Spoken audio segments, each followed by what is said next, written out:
हरे कृष्ण. आपण चालू करूया 1-2 मिनिटात.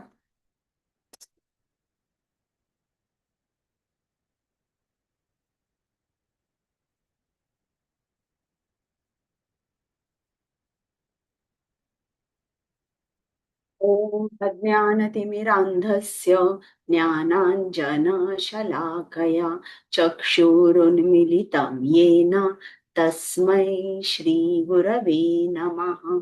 श्रीचैतन्यमनोभीष्टं स्थापितं येन भूतले स्वयं रूप गदामह्यं ददाति स्वपदान्तिकम्।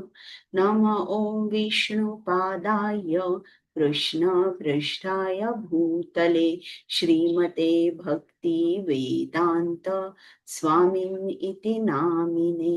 नमस्ते सारस्वते देवे गौरवाणी प्रचारिणे निर्विशेष शून्यवादी पाश्चातदेशतारिणे। हे कृष्णा करुणा सिंधु दीनबंधु जगत्पते गोपेश गोपिका कांत राधा कांत नमोस्तुते। तप्त कांचन गौरांगी राधे वृंदावनेश्वरी वृषभानुसुते देवी प्रणमामि हरिप्रिये। जय श्री कृष्ण चैतन्य प्रभु नित्यानंद श्री अद्वैत गदाधर श्रीवासादि गौर भक्तवृंद। हरे कृष्ण कृष्ण कृष्ण हरे हरे, हरे राम राम राम हरे हरे। चला आता आपण चालू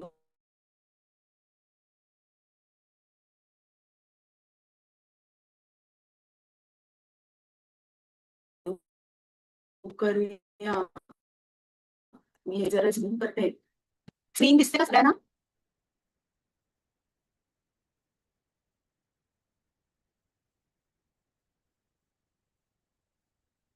स्क्रीन दिसते? हो दिसते. हो माताजी. हो दिसते. दिसते ना? एक मिनिट.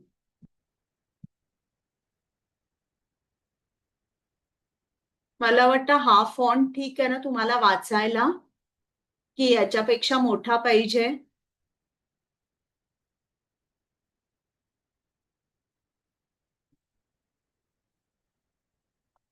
एक मिनिट.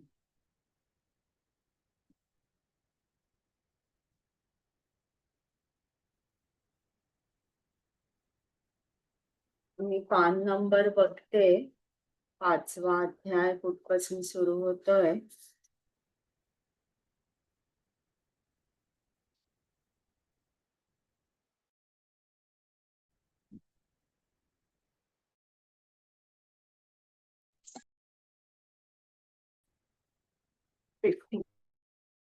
पेज.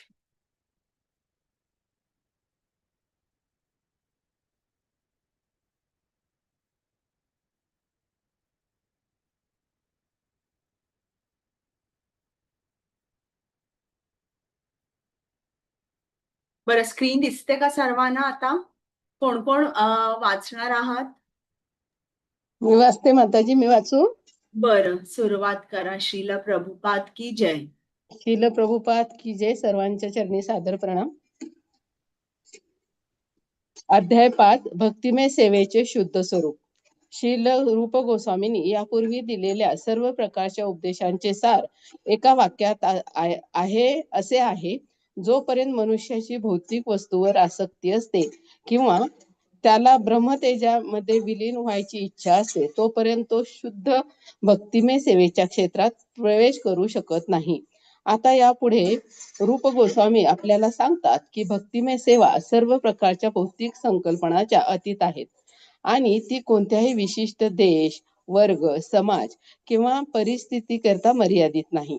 श्रीमद भागवतात सांगितल्याप्रमाणे भक्तिमय सेवा दिव्य आहे आणि तिला कोणतेही कारण असू शकत नाही. भक्तिमय सेवा निरपेक्ष भावनेने केली जाते आणि कोणती भौतिक परिस्थिती तिला थांबवू शकत नाही. ती कोणताही भेदभाव न करता सर्वांकरिता उपलब्ध झालेली आहे आणि भक्तिमय सेवा करणे हे सर्व जीवांचे मूळ कर्तव्य आहे. भगवान श्री चैतन्य महाप्रभू यांचे महान पार्षद भगवान नित्यानंद प्रभू यांच्या अंतर्ध्यानानंतर मध्ययुगातील एका विशिष्ट वर्गाच्या पुरोहितांनी असा दावा केला की आपण नित्यानंद प्रभूंचे वंशज आहोत आणि गोस्वामी या जातीतील आहोत. त्यांनी पुढे असाही दावा केला की भक्तिमय सेवा करणे आणि तिचा प्रचार करणे ही केवळ त्यांच्या नित्यानंद वंशातील मक्तेदारी आहे. अशा प्रकारे कृत्रिमरित्या त्यांनी ही सत्ता आपल्याकडे आणि एके दिवशी शील भक्ती सिद्धांत सरस्वती ठाकूर या गौडीय वैष्णव संप्रदायाच्या अतिशय शक्तिशाली आचार्यांनी त्यांच्या संकल्पनेला उद्ध्वस्त करून टाकले. अशा प्रकारे काही काळाकरता त्यांना कठोर संघर्ष करावा लागला, पण त्यानंतर हा संघर्ष यशस्वी झाला आणि आता अगदी योग्य रीतीने हे प्रस्थापित करण्यात आले आहे की भक्तिमय सेवा ही कोणत्याही एका विशिष्ट वर्गासाठी मर्यादित ठेवता येत नाही. यापुढेही असे म्हणता येईल की जो कोणी भक्तिमय सेवेत रत आहे त्याला एका उच्च वर्गाच्या ब्राह्मणाप्रमाणे समजले जाणे योग्य आहे. अशा प्रकारे शील भक्ती सिद्धांत सरस्वती ठाकूरांनी या आंदोलनासाठी केलेला संघर्ष पूर्णपणे यशस्वी ठरला आहे. शील भक्ती सिद्धांत सरस्वती ठाकूर यांच्या कार्यामुळे आता जगाच्या अथवा ब्रह्मांडाच्या कोणत्याही भागातील मनुष्याला गौडीय वैष्णव होता येते. शुद्ध वैष्णव दिव्य स्थितीत असतो आणि म्हणून सत्वगुणात स्थित होणे ह्या जगातील सर्वात श्रेष्ठ पद त्याने आधीच प्राप्त केलेले असते. आमचे कृष्ण भावना भावित आंदोलन सध्या पाश्चात्य जगात प्रचार करीत आहे आणि हे आंदोलन आमचे गुरु श्री भक्ती सिद्धांत सरस्वती गोस्वामी प्रभुपाद यांच्या याच वक्तव्यावर आधारित आहे. केवळ त्यांच्याच अधिकारवाणीस अनुसरून आम्ही पाश्चात्य देशातील समाजाच्या सर्व विभागातून आमचे सदस्य स्वीकारित आहोत. तथाकथित ब्राह्मण असे म्हणतात की जो कोणी ब्राह्मण परिवारात जन्म घेत नाही तो यज्ञोपवीत धारण करू शकत नाही आणि उच्च श्रेणीला वैष्णवी होऊ शकत नाही. परंतु आम्ही या मताशी मुळीच सहमत नाही, कारण रूप गोस्वामी व वेदशास्त्रे यांनी त्याचे अनुमोदन केलेले आहे. शील रूप गोस्वामी या ठिकाणी विशेष करून असे सांगतात की प्रत्येक मनुष्याला भक्तिमय सेवा स्वीकारून कृष्ण भावना भावित होण्याचा जन्मसिद्ध अधिकार आहे. त्यांनी याकरता शास्त्रातून अनेक प्रमाणे उपलब्ध केलेली आहेत. त्यांनी विशेष करून पद्म पुराणातील एक श्लोक या ठिकाणी सांगितला आहे. या श्लोकात वशिष्ठ मुनी दिलीप महाराज यांना सांगतात की हे राजन, प्रत्येकाला भक्तिमय सेवा करण्याचा अधिकार आहे, जसे प्रत्येकाला माघ महिन्यामध्ये प्रातःकाळी स्नान करण्याचा अधिकार आहे. स्कंद पुराणातील काशीखंड नामक विभागात या संबंधी आणखी एक प्रमाण आढळते. मयूरध्वज नावाच्या देशात शूद्रांपेक्षा निम्न स्तरावरील लोकांनी वैष्णव संप्रदायाची दीक्षा देण्यात येते. त्यांनी योग्य वस्त्रे परिधान करून अंगावर तिलक, हाती जपमाळ आणि गळ्यात कंठीमाळ घातल्यावर असे वाटते की हे लोक जणू काही एखाद्या नाही भक्तीच्या नाही, जणू काही वैकुंठातून. थोडा फॉन्ट मोठा करू ओके का? ओके.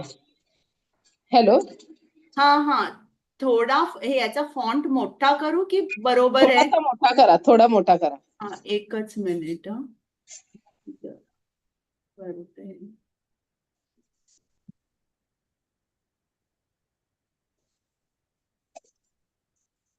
इकडे जरासं. ओके. वैकुंठातून आलेले आहेत.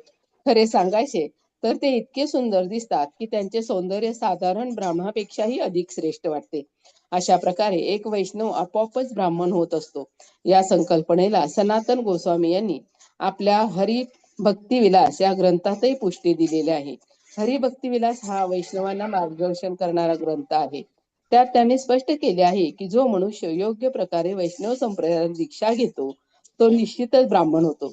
ज्याप्रमाणे कास्य धातू योग्य प्रकारे पाण्यात मिसळल्यावर त्याचे रूपांतर सोन्यात होते, त्याचप्रमाणे एक प्रामाणिक आध्यात्मिक गुरु कोणालाही वैष्णव संप्रदायाची दीक्षा देऊ शकतो आणि त्यामुळे आपोआपच तो मनुष्य ब्राह्मणाचे सर्वश्रेष्ठ पद प्राप्त करू शकतो. या हरे ठिकाणी कृष्ण. हरे हरे कृष्ण. कृष्ण हरे हा, कृष्ण आता माताजी. इतरांना कोणाला वाचायचंय? मी वाचू का? मीनल हा, वैद्य. वाचा वाचा. हरे कृष्ण. श्रील प्रभुपाद की जय. या ठिकाणी ऐकू येत आहे? हो हो, येतंय. या ठिकाणी श्रील रूप गोस्वामी आपल्याला सावध करीत आहेत की जर मनुष्याने एका प्रामाणिक आध्यात्मिक गुरुकडून दीक्षा घेतली तर केवळ अशा दीक्षेच्या स्वीकृतीनंतर आपला कार्यभाग आटोपला आहे असा त्याने विचार करू नये. दीक्षेनंतरही त्याने सर्व नियमांचे अतिशय काटेकोरपणे पालन करणे आवश्यक आहे. त्याने जर आध्यात्मिक गुरुचा स्वीकार करून त्याच्याकडून दीक्षाही घेतली आणि त्यानंतर मात्र भक्तीच्या नियामक तत्वांचे पालन केले नाही तर त्याला पुन्हा पतित समजले जाते. आपण भगवान श्रीकृष्णांच्या दिव्य देहाचा अंश आहोत आणि अंश या नात्याने पूर्ण किंवा श्रीकृष्ण यांची सेवा करणे हे आपले कर्तव्य आहे. हे मनुष्याने सदैव ध्यानात ठेवले पाहिजे. त्याने श्रीकृष्णांची सेवा केली नाही तर त्याचे पुन्हा पतन होऊ शकते. दुसऱ्या शब्दात सांगायचे तर केवळ दीक्षा घेऊन एखादी व्यक्ती श्रेष्ठ ब्राह्मणाचे पद प्राप्त करू शकत नाही. दीक्षेनंतर त्याने आपल्या कर्तव्यांचे पालन केले पाहिजे आणि काटेकोरपणे सर्व नियमांचेही पालन केले पाहिजे. श्रील रूप गोस्वामी असेही म्हणतात की मनुष्याने जर नियमितपणे भक्तिमय सेवा केली तर त्याचे पतन होण्याचा प्रश्नच उद्भवत नाही. पण तरी सुद्धा जर अचानकच त्याचे कोणत्याही परिस्थितीत पतन झाले तरी त्याने कोणत्याही प्रकारचे प्रायश्चित्त करण्याची आवश्यकता नाही. जर एखाद्याचे भक्तीच्या तत्वांपासून पतन झाले तर त्याने शुद्धीकरणासाठी पुन्हा प्रायश्चित्त करण्याची आवश्यकता नाही. त्याने केवळ भक्तिमय सेवेचे नियम पुन्हा एकदा आपल्या जीवनामध्ये स्वीकारले पाहिजे आणि हेच त्याच्या शुद्धीकरणाकरिता पुरेसे आहेत. वैष्णव संप्रदायाचे हेच खरे रहस्य आहे. व्यावहारिक दृष्ट्या सांगायचे तर आध्यात्मिक चेतनेपर्यंत पोहोचण्यासाठी 3 मार्ग सांगितले जातात. या 3 प्रक्रियांना कर्म, ज्ञान आणि भक्ती असे म्हटले जाते. कर्ममार्गामध्ये अनेक कर्मकांडे केली जातात. तर्क वितर्क हे ज्ञान मार्गात येतात आणि ज्याने भक्ती मार्गाचा स्वीकार केला आहे त्याला कर्म किंवा ज्ञान या दोहोंचाही स्वीकार करण्याची आवश्यकता नाही. यापूर्वीच हे स्पष्ट करण्यात आले आहे की शुद्ध भक्तिमय सेवा ही कर्म आणि ज्ञान यांच्या स्पर्शापासून पूर्णपणे अलिप्त असते. भक्तिमय सेवेमध्ये तर्क वितर्क आणि कर्मकांड यांचा गंधही असू नये. या संबंधात प्रथम श्रील रूप गोस्वामी श्रीमद भागवतातील 11.21.2 हा श्लोक प्रमाण म्हणून प्रस्तुत करतात.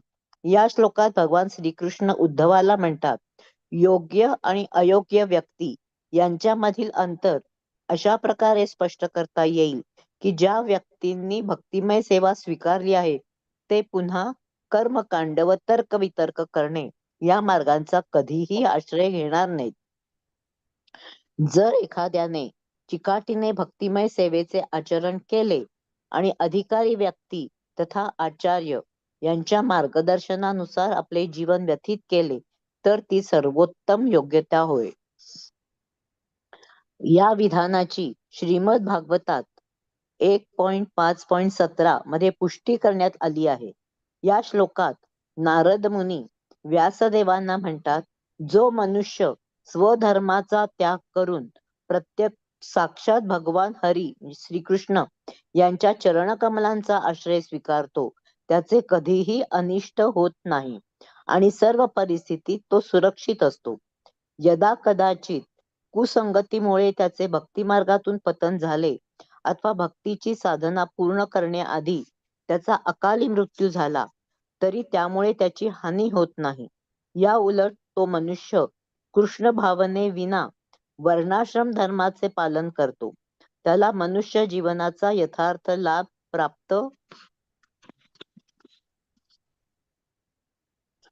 प्राप्त होत नाही.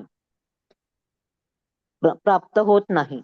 या श्लोकाचे तात्पर्य असे की जे बद्ध जीव इंद्रिय तृप्तीच्या कार्यांमध्ये अतिशय उतावीळपणे रत झालेले असतात, त्यांना हे माहीत नसते की ही पद्धती त्यांना कधीही भौतिक संसर्गापासून मुक्त करू शकणार नाही आणि या प्रक्रियेचे फळ म्हणून त्यांना पुन्हा पुन्हा जन्म मृत्यूच्या चक्रामध्ये अडकून राहावे लागणार आहे. हरे कृष्ण. श्रीमद भागवताच्या हरे कृष्ण. आता कोणाला वाचायचंय? हरे कृष्ण माताजी, मी वाचू? हा, वाचा. हरे कृष्णा. शिला प्रभुपाद की जय. श्रीमद भागवताच्या 5व्या स्कंदात ऋषभदेव आपल्या पुत्रांना म्हणतात, ज्या व्यक्ती सकाम कर्मामध्ये गुंतून गेलेल्या आहेत त्यांना पुन्हा पुन्हा जन्म आणि मृत्यूचा स्वीकार करावा लागतो आणि जोपर्यंत त्या व्यक्ती वासुदेवांविषयीचे प्रेम विकसित करत नाहीत तोपर्यंत त्यांची प्राकृतिक नियमांच्या कठोर बंधनातून सुटका होणे शक्य नाही. म्हणून आपण असे समजू शकतो की जो मनुष्य आपल्या वर्ण आणि आश्रमाच्या अनुसरून असणारी आपली सर्व कर्तव्ये अगदी व्यवस्थितपणे पार पाडित आहे, पण जो पूर्ण पुरुषोत्तम वासुदेवांविषयी प्रेम विकसित करत नाही तो आपले आयुष्य व्यर्थ घालवित आहे. श्रीमद भागवतात सुद्धा 11.11.32 या तथ्याची पुष्टी करण्यात आली आहे. या प्रसंगी भगवान श्रीकृष्ण उद्धवाला म्हणतात, प्रिय उद्धव, जो मनुष्य पूर्णपणे शरणागत होऊन केवळ माझा आश्रय घेतो, माझ्या उपदेशांप्रमाणे वागतो आणि सर्व विहित कर्तव्याचा त्याग करतो, तो प्रथम श्रेणीचा मनुष्य होय. पूर्ण पुरुषोत्तम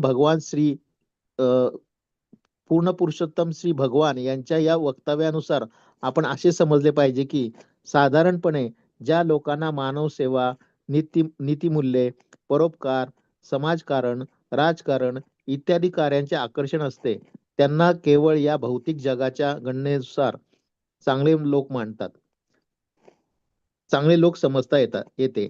तथापि श्रीमद भागवत आणि इतर प्रामाणिक वैदिक ग्रंथांद्वारे आपण हे समजू शकतो की जो मनुष्य केवळ कृष्ण भावना भावित होऊन भक्तिमय सेवा करतो, तो समाजकारण, राजकारण, मानव सेवा इत्यादी करणाऱ्या व्यक्तींपेक्षाही अतिशय श्रेष्ठ दर्जाच्या पदावर स्थित असतो.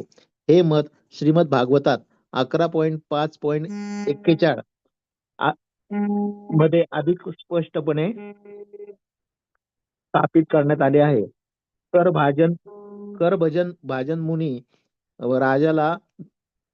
करभाजन मुनी राजाला निमिला म्हणतात, हे राजन, जो मनुष्य आपल्या वर्णाश्रम धर्माचा त्याग करून सर्वतोभावे भगवान मुकुंदाच्या चरण कमलाची शरणागती पत्करतो, तो इतर कोणाच्याही ऋणी राहत नाही. तसेच ऋषी, मुनी, पितर आणि जीव, कुटुंब किंवा समाजाप्रती त्याचे काही कर्तव्य उरत नाही. पापमुक्ती करता त्याला पंचयज्ञ करण्याचेही प्रयोजन राहत नाही. केवळ भक्तिमय सेवा करून तो सर्व प्रकारच्या ऋणातून मुक्त होतो. याचा मतितार्थ असा की एखाद्याचा जन्म झाल्याबरोबरच तो अनेकांचा ऋणी होतो. तो साधू संतांचा ऋणी होतो, कारण त्यांनी लिहिलेली शास्त्रे आणि ग्रंथ याचा तो लाभ घेत असतो. उदाहरणार्थ व्यासदेवांनी लिहिलेल्या ग्रंथाचा आपण सध्या लाभ घेत आहोत. श्रील व्यासदेवांनी आपल्याकरता सर्व वेद लिहून ठेवले आहेत. व्यासदेवांच्या लिखाणापूर्वी वैदिक शास्त्रे केवळ ऐकली जात असत आणि शिष्य सर्व मंत्र केवळ ऐकून पाठ करीत असत. त्यानंतर व्यासदेवांना वाटले की आपण सर्व वेद लिहून ठेवावेत, कारण कलियुगातील लोकांची स्मृती अतिशय क्षीण झालेली आहे आणि आध्यात्मिक गुरुने दिलेले उपदेश त्यांच्या लक्षात राहणे फार कठीण आहे. म्हणून त्यांनी आपणा सर्वांकरता ग्रंथरूपाने पुराण, वेदांत, महाभारत आणि श्रीमद भागवत या रूपाने सर्व वैदिक ज्ञान देऊन ठेवले आहे. त्यानंतर शंकराचार्य, गौतम मुनी, नारद मुनी यांच्यासारखे अनेक ऋषीमुनींचेही आपण ऋणी आहोत, कारण आपण त्यांच्या ज्ञानाचा लाभ घेत असतो. त्याचप्रमाणे आपण आपल्या पितरांचेही ऋणी आहोत, कारण त्यांच्यामुळेच आपण एका विशिष्ट कुटुंबात जन्म घेतो आणि त्यांच्यामुळे आपल्याला अनेक लाभ प्राप्त झालेले आहेत. आपण त्यांची संपत्तीही प्राप्त करतो, म्हणून आपण या पितरांचे ऋणी होतो. त्याकरता आपण त्यांच्या मृत्यूनंतर त्यांना पिंड किंवा प्रसाद अर्पण करीत असतो. त्याचप्रमाणे आपण सर्वसाधारण जनसमाजाचे तसेच आपले आप्त मित्र, गायी आणि कुत्र्यासारखे सेवा करणारे पाळीव पशु यांचेही ऋणी आहोत. आपण देवी देवता, आपले पित्र, ऋषीमुनी, पशु आणि समाज यांचे ऋणी आहोत. आणि योग्य प्रकारे या सर्वांची सेवा करून आपण या सर्वांच्या ऋणातून मुक्त झाले पाहिजे. तथापि आपण जर भक्तिमय सेवा करून केवळ पूर्ण पुरुषोत्तम भगवान श्रीकृष्ण यांच्या शरणी गेलो तर आपण यांच्यापैकी कोणाचेही ऋणी राहत नाही. तसेच इतर कोणाचेही ऋण चुकवण्याचे दायित्व आपल्यावर राहत नाही. श्रीमद हरे भगवद्गीता. कृष्ण. हरे हरे कृष्ण. कृष्ण. बरं, आता पुढचं कोणाला वाचायचं आहे? माताजी मी वाचू का? हा, वाचा. हरे कृष्ण. श्रील प्रभुपाद की जय. भगवद्गीतेत भगवान श्रीकृष्ण म्हणतात, हे अर्जुन, तू सर्व धर्मांचा परित्याग कर आणि केवळ मला शरण ये. मी तुला सर्व पापांपासून मुक्त करीन. यावर एखादा मनुष्य असा विचार करू शकतो की मी पूर्ण पुरुषोत्तम भगवंतांना शरण जात असल्यामुळे इतर ऋणांची परतफेड करू शकत नाही. परंतु भगवंत पुन्हा पुन्हा म्हणतात, तू मला शरण येण्यास संकोच करू नकोस. असा विचार करू नकोस की तू इतर सर्व कार्य त्यागल्यामुळे तुझ्या जीवनामध्ये काहीतरी त्रुटी निर्माण होईल. मी तुला पूर्णपणे संरक्षण देईन. भगवान श्री कृष्णांच्या गीतेत दिलेले हेच आश्वासन आहे. अगस्त्य संहितेमध्ये यासंबंधी आणखी एक प्रमाण आढळते. त्यात असे म्हटले आहे की ज्या प्रकारे मुक्त पुरुषांना वैदिक शास्त्रात दिलेले कर्मकांड करण्याची आवश्यकता नसते, त्याचप्रमाणे प्रभू रामचंद्राच्या सेवेत रत असलेल्या व्यक्तीला पुराणे इत्यादी वैदिक शास्त्रात दिलेले कर्मकांडे करण्याची आवश्यकता नसते. दुसऱ्या शब्दात सांगावयाचे तर प्रभू रामचंद्र किंवा भगवान श्रीकृष्ण यांचे भक्त अगोदरच मुक्त पुरुष असतात आणि त्यांना वैदिक शास्त्रातील या पुराणांमध्ये कर्मकांडे करण्याची किंचितही आवश्यकता नसते. त्याचप्रमाणे श्रीमद भागवतात 11.5.42 करभाजन मुनी राजा निमीला सांगतात, हे राजा, ज्या व्यक्तीने देवी देवतांची पूजा सोडून आपली सर्व शक्ती पूर्ण पुरुषोत्तम भगवंतांच्या सेवेत केंद्रित केलेली आहे, तो भगवंतांना अतिशय प्रिय आहे. त्यामुळे जर यदा कदाचित त्यांच्या हातून निषिद्ध असे काही कार्य घडले तर त्याला त्याकरिता प्रायश्चित्त करण्याची आवश्यकता नसते. त्याच्या हृदयात भगवंत स्थित असल्यामुळे ते त्या भक्तांना चुकून केलेल्या त्रुटींना क्षमा करतात. त्यांच्यावर अनुकंपा करून ते हृदयातूनच त्याची चूक सुधारतात. भगवद्गीतेत अनेक ठिकाणी असे म्हटले आहे की पूर्ण पुरुषोत्तम भगवान श्रीकृष्ण हे आपल्या भक्तांमध्ये विशेष रुची ठेवतात आणि निश्चयपूर्वक घोषणा करतात की माझ्या भक्तांच्या कोणत्याही कारणाने पतन होत नाही आणि मी सदैव माझ्या भक्तांचे संरक्षण करतो. हरे कृष्ण. माताजी पुढचा हरे वाचू? कृष्ण. नाही नाही, आता झाला हा 5वा. ओके. पुढे 6वा आहे. बरं, आता तुम्हाला हे 5वा जो हे शिकवला त्यात तुम्हाला काही डिफिकल्टीज, काही प्रश्न आहेत का?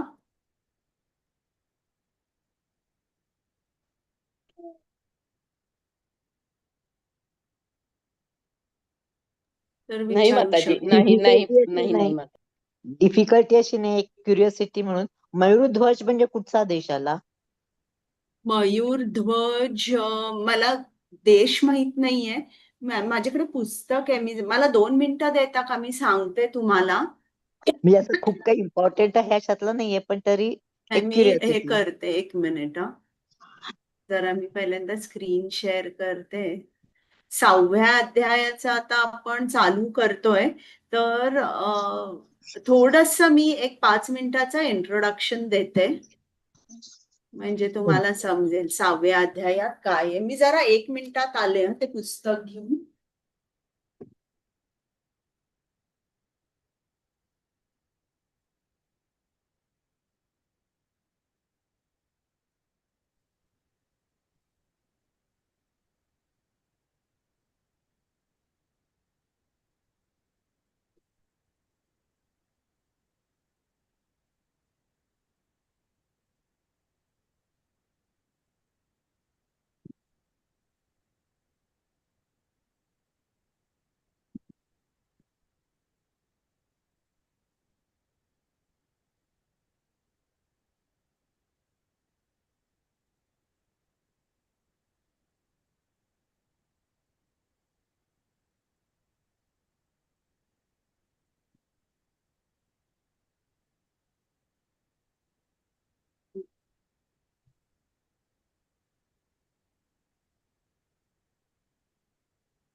माताजी वरच्या लाईनीत मेन्शन केलंय काशी खंड, म्हणजे मे बी मयूर ते काय आहे ना, ते काशीमध्ये हे आहे. बघा, माझ्याकडे मी एक मिनिट हे स्टॉप शेअर करते आणि माझी स्क्रीन मी हे करते, म्हणजे तुम्हाला मी पुस्तक पण दाखवते. तुम्हाला दिसतंय हे पुस्तक? हो माताजी. याच्यामध्ये गोष्ट आहे. तर ती गोष्ट तुम्हाला दाखवू का वाचून मी? हो माताजी. वेळ असेल तर दाखवा. वेळ असेल तर हे दाखवते, म्हणजे तुमच्या लक्षात येईल अगदी. फोन पूर्ण बरीच मोठी आहे, बघूया. आता इकडे स्टोरीचं त्यांनी एक थोडासा सार पहिल्यांदा दिलंय, तर ते असं लिहिलंय. इंग्लिश मध्ये वाचते, चालेल ना सर्वांना? चालेल चालेल. Anyone who falls in love is always tested. Love demands sacrifice, trust, and complete dedication to the cause of our beloved. And this is true not just in the mundane sense, but also for those who fall in love with the Supreme Lord Krishna. It is very difficult to understand his ways as he manifests perpetually new situations to test his devotees' faith. Anyone who has taken to his path has found his path set with thorns, and sometimes the tests appear quite extreme. आता मयूरध्वजाचं आहे. Mayurdhwaj was the great king of a place named Ratnanagar. He had a son named Tamardhwaj. Both were equally exalted devotees of the Lord. The kingdom was so glorious that, following the example of the king, all the citizens worshipped the Lord with great devotion and wore the marks of conch, disc, club, and lotus, and the marks of Lord Vishnu. Thus, each person in the kingdom had become an exalted devotee of the Lord. म्हणजे तुम्ही बघितलं, इकडे आपल्याला तेच श्रील रूप गोस्वामींनी सांगितलंय की हा जो मयूरध्वज होता, तो बघायचा नाही की हा माणूस ब्राह्मण आहे किंवा ब्राह्मण नाहीये.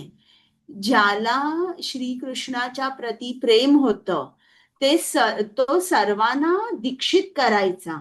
त्याच्यामुळे असं म्हटलं जातं की त्याच्या राज्यामध्ये सगळे वैष्णवच होते. King Mayurdhwaj had great devotion towards saintly people, bracket मध्ये sadhus. If he ever saw anyone wearing the dress of a saint, he would leave his throne and run to worship them. The day he would not have audience with any sadhu, he would not eat anything. Once, some thieves decided to take advantage of this magnanimous nature of Mayurdhwaj. They approached him dressed as saints.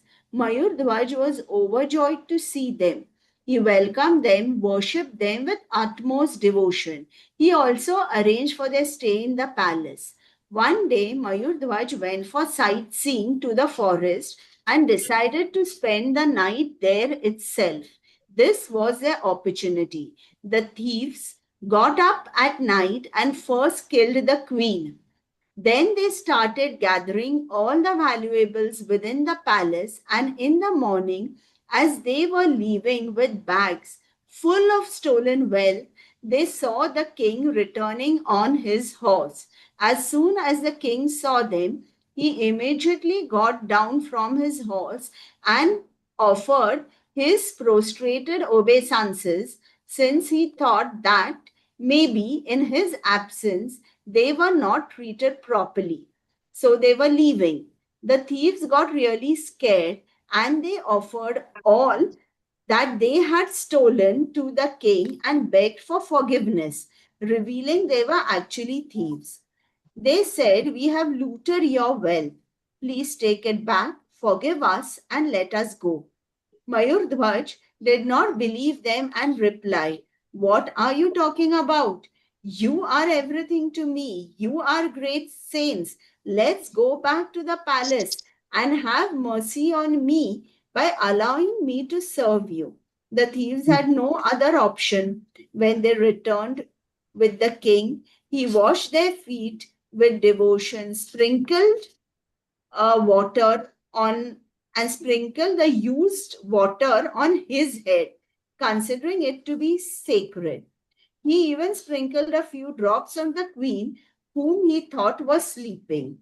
As soon as these drops of water touched the queen, she got up as if she had woken from a deep slumber. Then both the king and queen, with great devotion, touched the feet of these so-called saints. Witnessing such immense faith, these thieves experienced a complete transformation of heart. They gave up their sinful activities and renounced everything to live as true saints. ही बघा म्हणजे केवढा मोठा असेल. बरं, आणि पुढची पण दाखवू का? त्याचीच आहे. हो माताजी. ही इच्छा आहे. ओके, मला वाटतं माझं रेकॉर्डिंग बंद केलं तर चालेल? हो माताजी.